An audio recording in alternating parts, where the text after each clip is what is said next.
Hi, today I want to talk about who you sacrifice without noticing. Most people believe that if they were causing harm, they would know. They think that harm would feel like anger, cruelty, selfishness, or neglect. They imagine it would announce itself through behaviour that felt wrong from the inside as well as the outside. That belief is comforting, and it is false. The most persistent harm in human relationships is not produced by cruelty. It is produced by identity preservation, by people who experience themselves as reasonable, as patient, as strong, as good. Not because those qualities are fake, but because they have become structural positions. You do not act from what you believe, you act from what you are organised to protect. And what you are organised to protect is your identity. Most harm does not begin with bad intent. It begins with necessity. Someone has to stay calm, someone has to be capable, someone has to hold things together. And when that someone becomes you, reliably, predictably, the system quietly reorganises around it. Your calm means someone else does not have to regulate. Your strength means someone else does not have to develop it. Your reasonableness means someone else gets to remain reactive, urgent, or uncontained. This is not moral failing. This is a structural one. Every stable identity externalizes cost. The person who pays is rarely the loudest one. It is rarely the angriest one. It's almost never the one who is visibly distressed. It is the one who adapts, the one who absorbs, the one who adjusts early and often, the one whose restraint makes everyone else's life easier. They don't look harmed, they look functional. And because functionality is rewarded, their cost disappears from view. From the inside, this never feels like harm. It feels like responsibility, competence, like being an adult. You know your intentions, you feel your effort, you are aware of what you hold back, smooth over, and contain. That internal clarity becomes proof that nothing damaging is happening. This is why people are genuinely shocked when harm is named. From their perspective, there was nothing to see. The system was stable, everyone was coping, and nothing was exploding.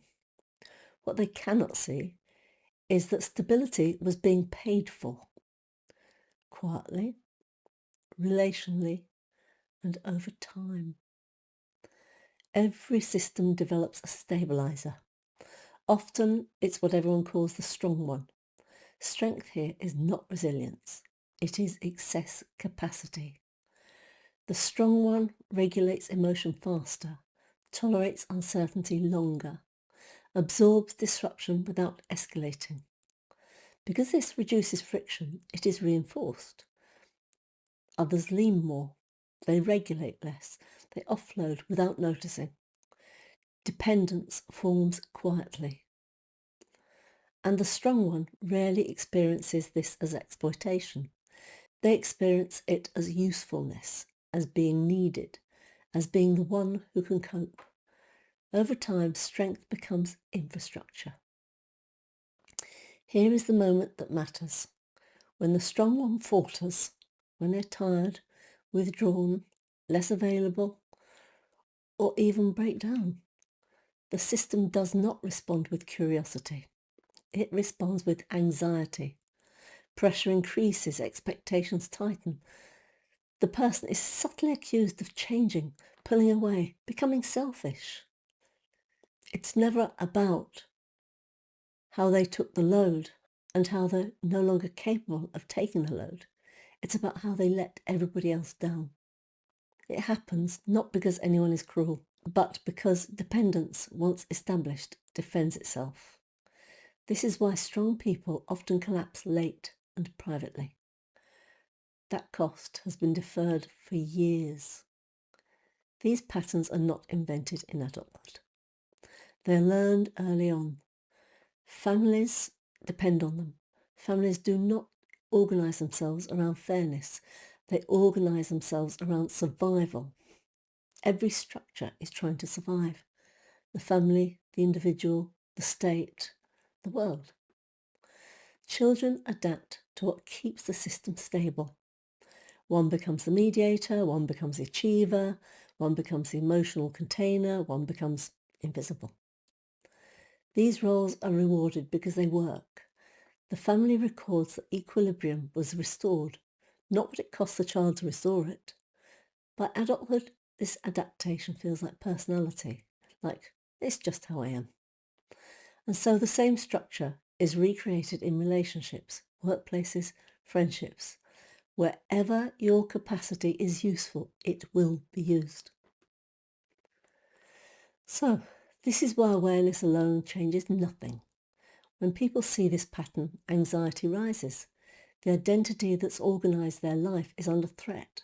So they apologise, they explain, they promise to do better, they briefly adjust. And then the system quietly returns to normal. Insight without capacity produces guilt, not change. You cannot reorganise identity without tolerating instability, without staying present while the role that made you necessary loosens. Most people retreat at that point. They would rather feel bad than become structurally uncertain. They would rather explain than relinquish the position they occupy. They don't want to become unimportant. And this is where realism becomes uncomfortable. Someone always pays. If you do not look at how your stability is maintained, the cost does not disappear. It simply moves into fatigue, into silence, into emotional narrowing, into sudden rupture that appears to come out of nowhere. It's not nowhere. The question is not whether you meant well. The question is whether your way of being requires someone else to absorb what you cannot tolerate in yourself. Who adapts to your moods? Who lowers their needs? Who becomes smaller so that you can remain intact? Until those questions can be held without self-reassurance, relationships will continue to organise themselves around preservation rather than contact. That is the cost of not looking. Not punishment, not condemnation, just accounting. Someone is always carrying it. And realism begins when you are willing to see who. Thank you.